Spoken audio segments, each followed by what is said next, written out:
స్తుతి ఆరాధనా ఆరాధనా స్తుతి ఆరాధనా ఆరాధనా స్తుతి ఆరాధనా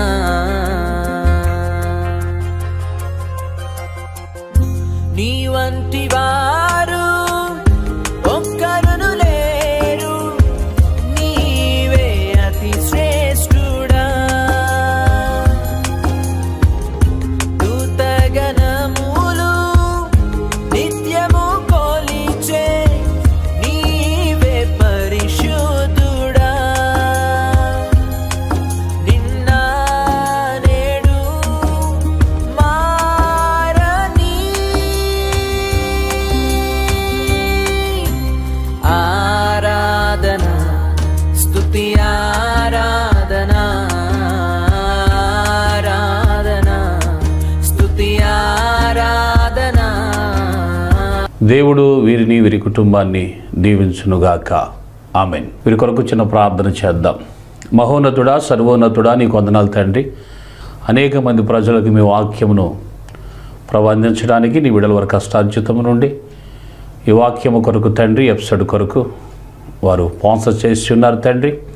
ఇంతకు నూరంతల ఆశీర్వాదం వారికి మీరు అనుగ్రహించండి. ఆయు ఆరోగ్యము, అష్టైశ్వర్యములు, సమృద్ధిని వారికి మీరు దయచేయండి. వారు కోరుకున్న ప్రతి కోరికను మీరు నెరవేర్చండి. యేసు నామములో ప్రార్థిస్తున్నాను తండ్రి. ఆమేన్. మన ప్రభువును మన రక్షకుడైన యేసుక్రీస్తు నామాన్ని కనపరుద్దాం, స్తుతించేద్దాం. అందరూ చప్పట్లు కొట్టాలి.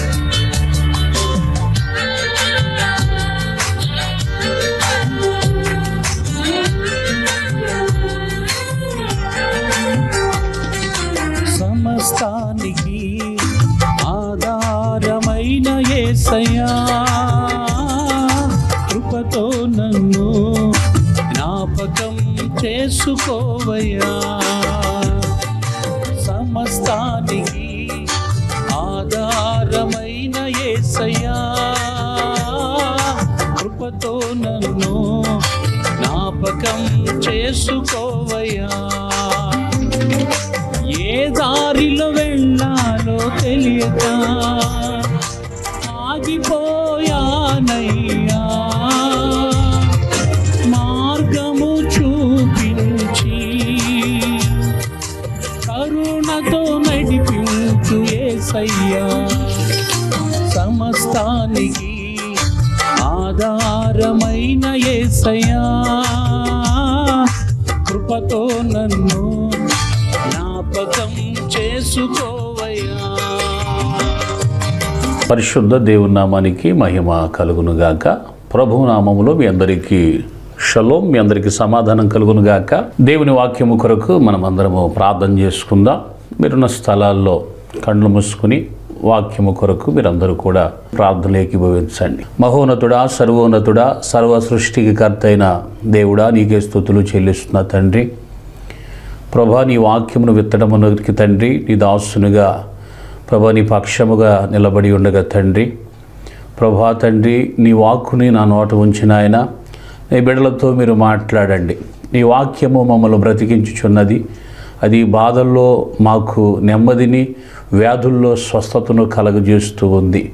ప్రభా, నీ వాక్యమును తండ్రి మా జీవితాల్లోకి పంపించినప్పుడు తండ్రి, నీ వాక్యం మా జీవితంలో గొప్ప వెలుగుని అనుగ్రహిస్తుంది నాయన. ఈ వాక్యం వింటున్నటువంటి నీ బిడ్డలను మీరు దీవించి ఆశీర్వదించి బలపరచండి ప్రభా. ఏ విధము చేత నేను తండ్రి వాక్యము వారి హృదయములోంచి తన్నుకుపోకుండా అపవాది యొక్క క్రియను మీరు లయపరచండి. నీ వాక్యము వారి జీవితంలో గొప్ప ఆశీర్వాదమును కలిగించినట్లుగా నీ కృపను ప్రతి ఒక్కరిపైన కుమ్మరించండి.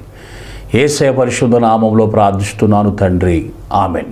అప్పటి వరకు ఇశ్రాయేలు ఏలింది ఎవరు? దేవుడు. గుర్తుపెట్టుకోండి, ఇశ్రాయేలు ప్రజలు ఏలింది ఎవరు? దేవుడు. అందుకే పగటి వేళ మేఘ స్తంభముగాను, రాత్రి వేళ అగ్ని స్తంభముగాను, పగటి వేళ ఎండ దెబ్బైనను రాత్రి వేళ ఎన్నెల దెబ్బైన తగలకుండా దేవుడు ఇశ్రాయేలు ప్రజల్ని కాపాడుతూ నడిపించాడంట. కారణం ఏంటి తెలుసా? ఇశ్రాయేలు ప్రజలు ఏలింది ఎవరో తెలుసా? దేవుడు. ఇశ్రాయేలు ప్రజలకు మన్నాను కురిపించాడు. బండ నుంచి నీళ్లు పుట్టించాడు, మారా నీటిని మధురంగా మార్చాడు. ఇశ్రాయేలు ప్రజలకు ఐగుప్తు నుంచి కనాను దేశ ప్రయాణంలో వారి పట్ల ఎన్నో అద్భుతాలు దేవుడు చేశాడు. కానీ ఇశ్రాయేలు ప్రజలు ఏం చేశారు? దేవుని మీద తిరుగుబాటు చేస్తున్నారు. ఏం చేసి చెప్పండి, ఏం చేశారట? తిరుగుబాటు చేశారట. సమూయేలుతో అంటాడు, సమూయేలా, వారు నిన్ను తిరస్కరించలేదు, కానీ వారు ఎవరిని తిరస్కరించి తెలుసా? నన్ను తిరస్కరించారు అని చెప్పి ఇక్కడ మాట అంటాడండి. మనం చదవాల మాట. వారు నన్ను విసర్జించి ఇతర దేవతలను పూజించి, వారు నన్ను విసర్జించి ఇతర దేవతలను పూజించి నేను ఐగుప్తులో నుండి వారిని రప్పించిన నాటి నుండి నేటి వరకు తాము చేయుచు వచ్చిన కార్యములన్నిటి ప్రకారము వారు నీ ఎడలను జరిగించుచున్నారు. వారు చెప్పిన మాటలను అంగీకరించుము. అయితే వారిని ఏలబోగు రాజు ఎట్టి వాడగును నీవే సాక్షివై వారికి దృఢముగా తెలియజేయుము. సమూయేలు తనను రాజును అడిగిన జనులకు యెహోవా మాటలన్నీ వినిపించి ఇలాగున చెప్పెను, మిమ్మును ఏలబోవు రాజు ఎట్టి వాడగుననగా. ఇప్పుడు ఏమంటారంటే, ఇప్పుడు దాకా న్యాయాధిపతుల పాలన జరిగింది, తర్వాత దేవుడు మనల్ని ఏలుచూ వచ్చారు. అయితే ఇప్పుడు మీరు రాజు కావాలంటున్నారు కాబట్టి, ఒకవేళ రాజు గాని మీ కొరకు గాని నియమిస్తే రాజు మీ విషయంలో ఎలాంటి ఆలోచన కలిగి ఉంటాడో ఒకసారి మీరు వినండి. అంటే రాజు అంటే, రాజు అనే వ్యక్తి మన పైన ఉంటే ఏలుబడి చేస్తాడు. ఏం చేస్తాడు చెప్పండి? ఏలుబడి. దేవుడు ఏలుబడి బాగుంటుందా, రాజు ఏలుబడి బాగుంటుందా? ఆల్రెడీ ఐగుప్తులో ఫరో రాజు యొక్క ఏలుబడి చూసినటువంటి ఇశ్రాయేలు ప్రజలు మళ్ళీ రాజు కావాలని అడగొచ్చా? ఎందుకంటే రాజు యొక్క ఆలోచన చాలా కఠినంగా ఉంటుంది, కానీ మన దేవుని యొక్క ఆలోచన అంత కఠినంగా ఉండదండి. స్తోత్రం కలుగును గాక. అర్థమైందా? దేవుని ఆలోచన ఎప్పుడు చాలా మృదుగా ఉంటుంది, మన పట్ల చాలా ప్రేమగా ఉంటుంది. కానీ గుర్తుపెట్టుకో, దేవుడు ఒక రోజున మనల్ని ఎక్కడిగినప్పుడు అప్పుడు చాలా కఠినంగా ఉంటుంది దేవుని యొక్క తీర్పు. ఇప్పుడు మాత్రం దయ, ప్రేమ, కనికరం దేవుడు చూపిస్తూ తన చేతులు చాస్తూ మనం ఎన్ని చేసినప్పటికి కూడా, మనం ఎంత చేసినప్పటికి కూడా దేవుడు తన ప్రేమను మన పట్ల దేవుడు వ్యక్తపరుస్తూనే ఉంటాడు. స్తుతి కలుగును గాక. యెషయా గ్రంథము 30వ అధ్యాయం 1వ వచనం, యెహోవా వాక్కు ఇదే, లోబడిని పిల్లలకు శ్రమ, పాపము కూర్చుకున్నట్లుగా వారు నన్ను అడుగక ఆలోచన చేయుదురు. నా ఆత్మ నియమింపని సంధి చేసుకొందురు. వారు నా నోటి మాట విచారణ చేయక ఫరో బలము చేత తమను తాము బలపరుచుకొనుటకు ఐగుప్తు నీడను శరణజొచ్చుటకు ఐగుప్తునకు ప్రయాణము చేయుదురు. ఫరో వలన కలుగు బలము మీకు అవమానకరమగును. ఐగుప్తు నీడను ఫరో వలన కలుగు బలము మీకేమవుతుంది చెప్పండి? అవమానకరమగును అన్నాడు.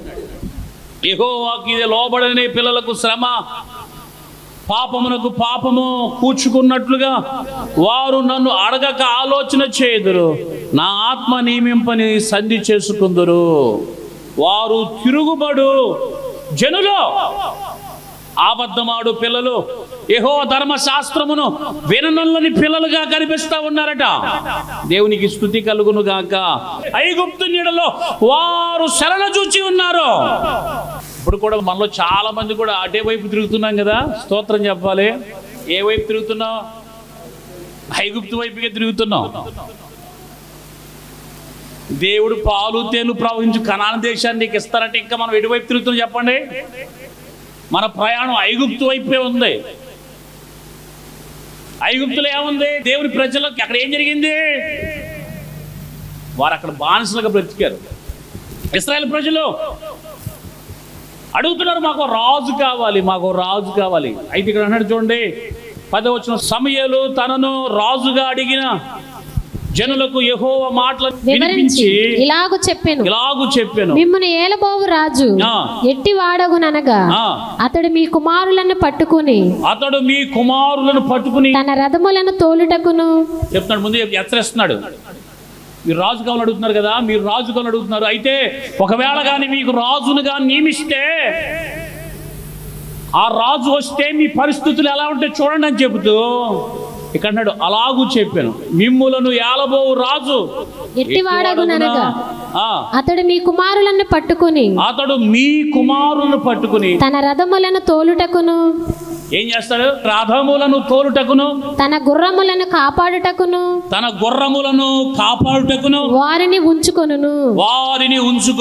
కొందరు అతని రథముల ముందర పరిగెత్తుదురు, కొందరు అతని రథముల ముందర పరిగెడతారు. మరియు అతడు వారిని తన సైన్యములో సహస్రాధిపతులుగాను పంచదశాధిపతులుగాను నియమించును. తమ భూములను దున్నుటకును వాటి పంటను కోయుటకును తన యుద్ధముల రథములను తన సామానులను చేయుటకును వారిని ఏర్పరచుకొనును. మీ కుమార్తెలు భక్ష్యకారిణీలుగాను బోనకత్తెలు కాను రొట్టెలు కాల్చు వారిని గాను పెట్టుకొనును. మీ పొలములోను మీ ద్రాక్ష తోటలలోను ఒలీవ తోటలలోను శ్రేష్టమైన వాటిని తీసుకొని తన సేవకులకు ఇచ్చును. మీ ధాన్యములోను ద్రాక్ష పండ్లలోను 10వ భాగము తీసి తన పరివార జనమునకును సేవకులకును ఇచ్చుచు. చాలు, స్తోత్రం కలుగును గాక. ముందే చెప్పాడు, ఒకవేళ రాజు ఉంటే మట్టికి వాళ్ళు ఏం చేస్తారు తెలుసా? మీ పిల్లల్ని, మీ కుమారులను, మీ కుమార్తెలను వాళ్ళు గుర్రాలు, వాళ్ళ రథాలు తోలేవాళ్ళుగా, ఆ గుర్రాలను కాసేవాళ్ళుగా, ప్రియని బిడ్డారు వాళ్ళ పొలాలు దున్నేవాళ్ళుగా, వాళ్ళ ఇంట్లో రొట్టెలు చేసేవారిగా, ఆ సైన్యంలో పనిచేసేవాళ్ళుగా, ఒక మాట చెప్పాలంటే వారు దాసులుగా. ఏమంటే చెప్పండి, వాళ్ళకు రాజుకు దాసులైపోవాలలో.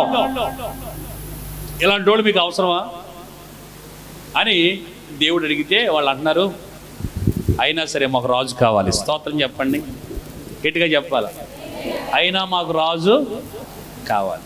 అప్పుడు దేవుడు సమూయేలును పిలిచి, ఇదిగో పలానా వ్యక్తి ఉన్నాడు, నువ్వేం చేస్తావంటే 9వ అధ్యాయం మొదటి వచనం, అఫ్యాకు పుట్టిన బెకెరతు కుమారుడైన సెరెరుకు జననమైన అబియేలు కుమారుడగు కీషు అను బెన్యామీను అక్కడుండెను.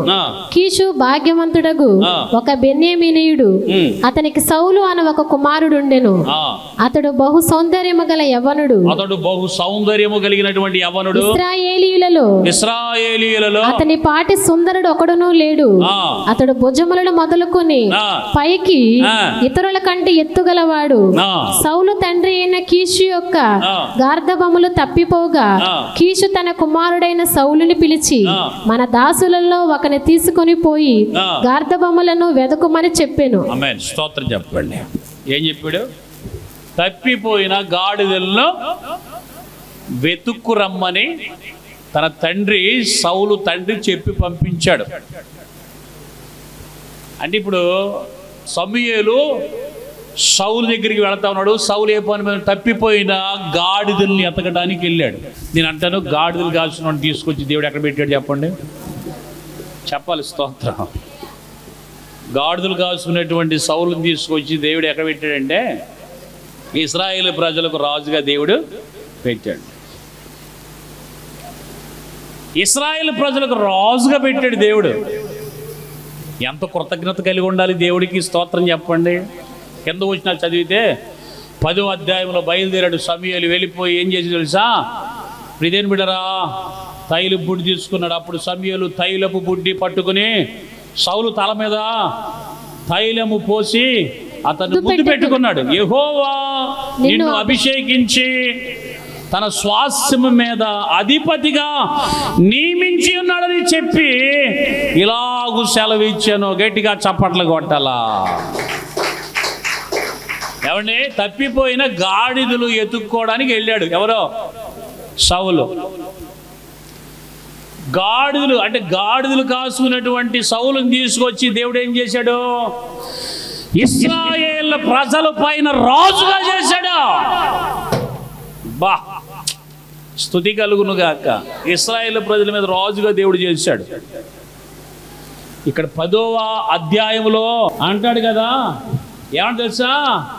యెహోవా నిన్ను అభిషేకించి తన స్వాస్యం మీద అధిపతిగా నియమించి ఉన్నాడు అని చెప్పిలాగు సెలవు ఇచ్చాను. అంటే చూడండి, దేవుని స్వాస్యమైన ఇశ్రాయేలు ప్రజల పైన దేవుడు సౌలుని అధిపతిగా రాజుగా నియమించాడు.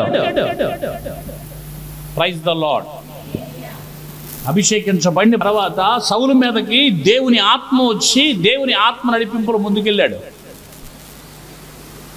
ఏమండి, ఇందాక మనం మొదటి చదివామని చూసారా? సమూయేలు సౌలు దగ్గరికి వచ్చి సౌలుతో మాట్లాడుతున్నాడు. తిరుగుబాటు చేయుట దేనితో సమానం అని అంటే, తిరుగుబాటు చేయుట సోది చెప్పుటయను పాపముతో సమానము. మూర్ఖతను అగపరుచుట, మాయా విగ్రహములను గృహదేవతలను పూజించుట సమానము. యెహోవా ఆజ్ఞను విసర్జించితివి గనక నీవు రాజుగా ఉండకుండా ఆయన నిన్ను విసర్జించెను. స్తోత్రం చెప్పండి. నియమించింది ఎవరు? చెప్పాలి. నియమించింది ఎవరు? దేవుడు నియమించాడు. ప్రజలు అడిగారు, దేవుడు నియమించాడు. ప్రజలు అడిగారు, దేవుడు నియమించాడు. కానీ అదే దేవుడు అన్నాడు, నిన్ను రాజుగా నియమించిన దేవుడు నువ్వు రాజుగా ఉండకుండా ఆయన నిన్ను విసర్జించాడు. కారణం ఏంటి? నువ్వు దేవుని మీద తిరుగుబాటు చేశావు. ఏం చేసావు నాన్న? తిరుగుబాటు చేశావు. ఏం చేశా? నేను బయలుదేరి వెళ్ళి ఇశ్రాయేలు ప్రజలు అరణ్యంలో వారు నడుస్తున్నప్పుడు అమాలేకీయులు ఇశ్రాయేలు ప్రజలకు ఆటంకంగా మారారు. అది నాకు జ్ఞాపకం ఉంది. అమాలేకీయుల్లో ఎవరు మిగలడానికి వీల్లేదు. వెళ్ళి యుద్ధం చేసి అమాలేకీయుల్లో స్త్రీ కానీ పురుషుడు కానీ పిల్లలు కానీ పశువులు కానీ గొర్రెలు కానీ ఏ కూడా ఉండడానికి వీల్లేదు. అన్నిటినీ కూడా నిర్మూలన చేయమని చెప్పేశాడు దేవుడు. ఈ మాట సమూయేలు బయలుదేరి సౌలు దగ్గరికి వచ్చి సౌలు రాజు చెప్పాడు. దేవుడు చెప్పాడు, అమాలేకీయుల్లో ఎవరు మిగలడానికి వీలు లేదు. 15వ అధ్యాయం మొదటి నుంచి మీరు చదువుకోండి. ఎవరు మిగలడానికి వీలు లేదు. ఏది మీరు ముట్టుకోవడానికి వీలు లేదు. అన్ని నిర్మూలమైపోవాలని దేవుడు చెప్పాడు అని చెప్పి సమూయేలు వచ్చి సౌలుతో చెబితే సౌలు ఏం చేశాడు తెలుసా? యుద్ధానికి బయలుదేరి వెళ్ళాడు. అమాలేకీయులతో యుద్ధం చేశాడు. అమాలేకీయులతో యుద్ధం చేసిన తర్వాత అమాలేకీయులందరినీ కూడా హతం చేశాడు. కానీ అగాగు అంటే అమాలేకీయులు రాజునటువంటి అగాగును పట్టుకున్నాడు. పనికిరానివి బక్కాటిని ఎందుకు పనికిరానివి అన్నిటిని నిర్మూలన చేశాడు. బలిసినవన్నీ తీసుకున్నాడు. విలువైన వాటిని తీసుకొచ్చుకున్నాడు. తీసుకొచ్చుకుని దాచుకున్నాడు. స్తోత్రం చెప్పండి.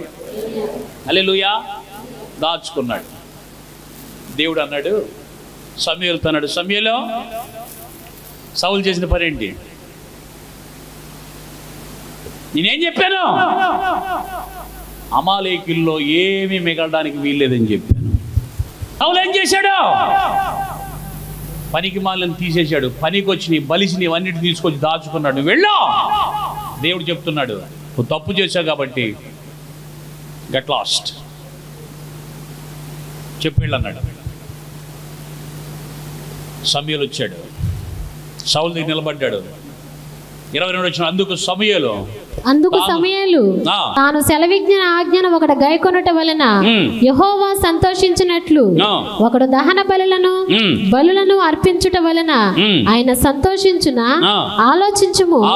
బలులు అర్పించుట కంటే ఆజ్ఞను గైకొనుటయు పొట్టేళ్ల క్రొవ్వు అర్పించుట కంటే మాట వినుటయు శ్రేష్టము. ఆమేన్. బలు అర్పించుట కంటే ఆజ్ఞను గైకొనుటయు పొటెంట్లు క్రొవ్వు అర్పించుట కంటే మాట వినుటయు శ్రేష్టము. తిరుగుబాటు చేయుట సోదె చెప్పుటను పాపముతో సమానము, మూర్ఖతను అగపరుచుట మాయా విగ్రహములను గృహదేవతలను పూజించుటతో సమానము. యెహోవా ఆజ్ఞను విసర్జించుదు గనక నీవు రాజుగా ఉండకుండా ఆయన నిన్ను విసర్జించిననగా. స్తోత్రం కలుగును గాక. ఏమన్నాడంటే బక్క చిక్కిపోయిన అన్నింటిని తీసేసాడంట, బలిసినట్టు తీసుకొని దాచుకున్నాడంట. ఎవరు చూడలేదు అనుకున్నాడు, ఎవరు చూడలేదు అనుకున్నాడు. ఎవరు చూశారు మరి? అడిగితే ఏంటి నువ్వు ఎలా చేసావని సమీర్ అడిగితే, నాకు కాదు, దేవునికి బలిగా అర్పిద్దామని పట్టుకొచ్చాను అంటున్నాడు. స్తోత్రం కలుగును గాక. ఏంటంటమా? దేవునికి బలిగా అర్పించడానికి తీసుకొచ్చాను. వంక దొరికిపోయాడుగా. దొరకపోతే దొర, దొరికితే దొంగ. దొంగ దొరికిపోయేసరికి సౌలు సాకులు చెప్పడం మొదలుపెట్టాడు. ఎవడైనా దొరకనంత సేపేనండి, దొరికితే దొంగ. స్తోత్రం కలుగు. దొరకనంత సేపు దొర, కాలు ఎగరేసి తిరుగుతాం. నేను అంటాను, గుర్తుపెట్టుకోండి, మనలో కూడా బక్క చిక్కిపోయి చాలా బయట తీసి పడేసాం, కానీ బలిసిన పాపం మనలో అలాగే స్థిరంగా ఉండిపోయింది. బలిసినవి మనలో చాలా ఉన్నాయి, జాగ్రత్త. ఆ బలిసినవే నీ జీవితంలో శాపంగా మారిపోయినాయి. ఆ బలిసిందే తిరుగుబాటు తత్వానికి నిన్ను దేవుని వైపు తిప్పుతా ఉన్నాయి. అవేంటి ఎవరు తెలుసో? ఆదివారం ప్రార్థనకు వచ్చావు, వత్త 10 రూపాయలు పట్టుకొచ్చావు. 10 రూపాయలేగా టంగ్. అంటే ఇది చాలా తేలికైన పని కదా, చెప్పడం చాలా తేలిక, చేయడమే కష్టం. బక్క చిక్కిపోయి తీసి పక్కనెట్టేసావు, ఓకే దేవునికి స్తోత్రం అంటున్నావు. కానీ నీలో బలిసినవి, ఇంకా భయంకరమైన పాపం నీలో ఉంది. అది ఎవరికి తెలుసు? ఎవరికి తెలుసు? నీకు తెలీదా? అది పాపం అని తెలీదా? అది అతిక్రమం అని తెలీదా? అది నీలో అహం కావచ్చు, నీలో గర్వం కావచ్చు, దేవుని మీద తిరుగుబాటు చేసే తత్వం కావచ్చు. గుర్తుపెట్టుకో, బలిసినవి మన జీవితాల్లో కొన్ని ఉన్నాయి. దేవుడు మనల్ని విసర్జించడానికి, ఆయన ప్రత్యేకంగా మనల్ని దేవుడు ఆశీర్వదించి, దేవుడు ఉన్నతమైన స్థితిలోనికి దేవుడు మనల్ని లేవనెత్తుదామని దేవుడు ప్రయత్నం చేస్తుంటే, మనలో ఆ బలిసిని చూసారా? మనం చేసే అతిక్రమం. అమ్మా ఎవరు చూస్తారు చెప్పండి? ఎవరు చూశారు? సౌలు అనుకున్నాడు, ఎవరు చూడట్లేదులే అనుకున్నాడు. పొట్టేంట్ల క్రొవ్వు అర్పించుట కంటే యెహోవా మాట వినుట శ్రేష్టం. బలు అర్పించుట శ్రేష్టమా, యెహోవా మాట వినుట శ్రేష్టమా? కొంతమంది అంటారు, అన్నయ్య ఏంటనే మా జీవితాల్లో ఇలాంటి సమస్యలు, శ్రమలు. తమ్ముడు, అక్క, చెల్లి, కొవ్వు పట్టిన బలిసిన ఆ ప్రియని ఆ పొట్టేంట్లు పోలి మనలో ఏ పాపము దాగి ఉన్నదో ఒకసారి చూడండి. ఆ బలిసిని మనలో ఎక్కడ ఉన్నాయి? అదేం చేస్తుంది తెలుసా? దేవుని ఆశీర్వాదాన్ని మనకు దూరం చేస్తుంది. గుర్తుపెట్టుకో, ఆ బలిసింది ఏంటో నీకు ఒకసారి నీకు తెలుసు. దయచేసి గుర్తుపెట్టుకో, దేవుని ఆశీర్వాదం నీకు దూరం చేసేది ఏదైనా సరే, దేవుడు నీకు ఇచ్చినటువంటి ఆ యొక్క గొప్ప స్థితిని నువ్వు కోల్పోయే పరిస్థితులను తీసుకొస్తున్న సంగతి మాత్రం నువ్వు గుర్తుపెట్టుకోవాలి. దేవుడు నిన్ను హెచ్చించాలని చూస్తున్నాడు, కానీ నీకు అడ్డంగా, దేవునికి నీకు అడ్డంగా నిలబడిపోయింది ఏంటి చెప్పండి? ఆ బలిసినటువంటి పాపం. అది ఎవరు చూస్తున్నారు? చిన్న చిన్న తీసి పక్కన పడుతున్నాం, కానీ బాగా బలమైన మన జీవితంలో చాలా దాచేసుకున్నాం.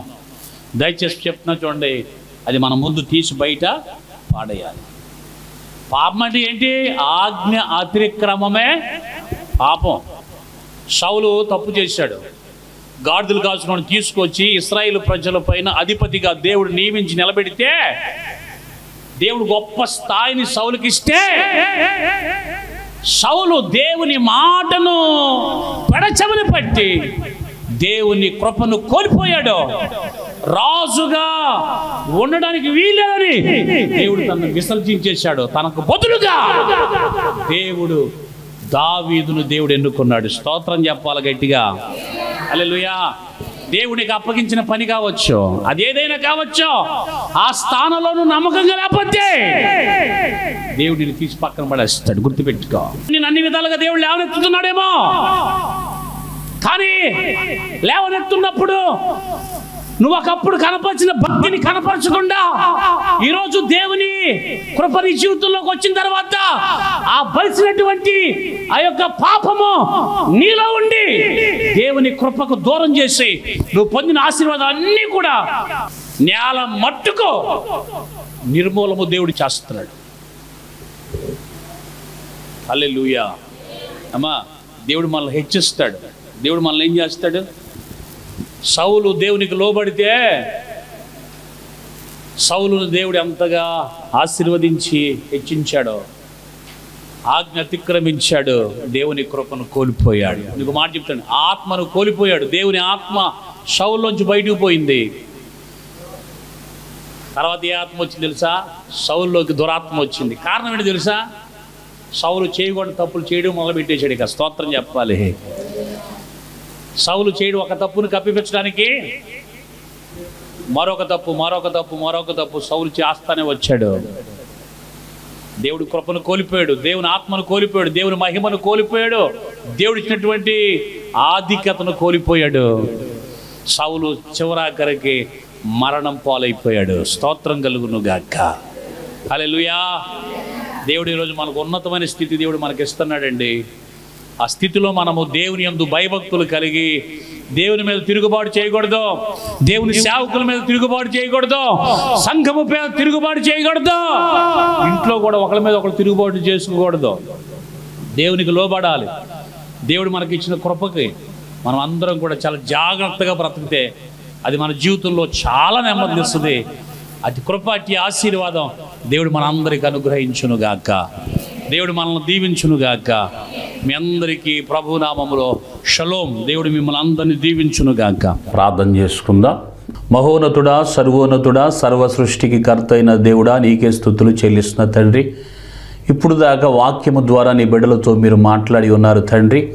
ఏ బిడ్డ ఎటువంటి సమస్యల చేత ఇబ్బందులు పడుతున్నారు తండ్రి, ప్రతి బిడ్డను మీరు దీవించి వారికి ఉన్న సమస్యల చేత విడిపించి వారిని మీరు బలపరచండి. చీకటి శక్తుల చేత పీడించబడుచున్నారా? ఇప్పుడే విడుదల కలుగునట్లుగా, సంపూర్ణమైన ప్రభా స్వస్థత వారు పొందుకున్నట్లుగా ఇప్పుడే తండ్రి ప్రభా నీ యొక్క నామముతో తండ్రి ప్రభా ఈ శక్తి కలిగినటువంటి నీ అభిషేకమును వారి మీద రిలీజ్ చేస్తూ ఉన్నాం తండ్రి. ఇప్పుడే తండ్రి నీ బిడ్డల్ని కార్యము చూసినట్లుగా సహాయం దయచేయండి. వ్యాధులు, బాధలు, సమస్యలు, ఇరుకులు, ఇబ్బందులు, వారికి ఉన్న సమస్య ఎటువంటిదైనా సరే ఇప్పుడే వారు విడుదల పొంది నీ కార్యము చూచినట్లు కృప దయచేయండి. ప్రతి ఒక్కరికి తండ్రి సమాధానము, నెమ్మదిని మీరు అనుగ్రహించమని యేసయ్య పరిశుద్ధ నామములో ప్రార్థిస్తున్నాను తండ్రి. ఆమెన్. ఇప్పుడు మన తండ్రి దేవుని ప్రేమయు, ప్రభు అయిన యేసుక్రీస్తు వారి కృపయు, పరిశుద్ధ దేవుని యొక్క సహవాసము, సహకారము, ప్రభు దీవెనలు సదాకాలము మీ అందరికీ తోడయుండునుగాక. ఆమెన్. యేసు రక్తమే జయము, శిలువ రక్తమే జయము, అపవాదికి నాశనం. యేసు క్రీస్తు వారి శ్రేష్టమైన నామమునకు మహిమ, ఘనత, ప్రభావములు కలుగునుగాక. మీ అందరికీ ప్రభునామములో షాలోం. మీ అందరినీ దేవుడు దీవించునుగాక. మీ అందరికీ సమాధానము కలుగునుగాక. God bless you all. మీ ప్రార్థన అవసరతల కొరకు మీరు సంప్రదించవలసినటువంటి మా చిరునామా కృష్ణా జిల్లా పామరు మండలం అడ్డాడ పోస్ట్. మా సెల్ నంబర్ 9666971157. మీ సమస్య ఏదైనా, మీ బాధ ఎటువంటిదైనా మీ కొరకు ప్రార్థించడానికి దైవజనులు సిద్ధంగా ఉన్నారు. చీకటి శక్తుల చేత పీడించబడుతున్నారా? ఆర్థికమైన ఇబ్బందులు పట్టి మిమ్మల్ని పీడిస్తున్నాయా? గర్భఫలములు లేక ఇబ్బంది పడుతున్నారా? కోర్టు సమస్యల చేత ఇబ్బంది పడుతున్నారా? మీ సమస్యలు ఏవైనా సరే దైవజనులు ప్రార్థించగా అనేకమైన అద్భుతాలు దేవుడు జరిగిస్తూ ఉన్నారు. దైవజనులు చేసే ప్రార్థనలో మీరు ఏకీభవించి దేవుని ఆశీర్వాదాలు పొందుకోండి.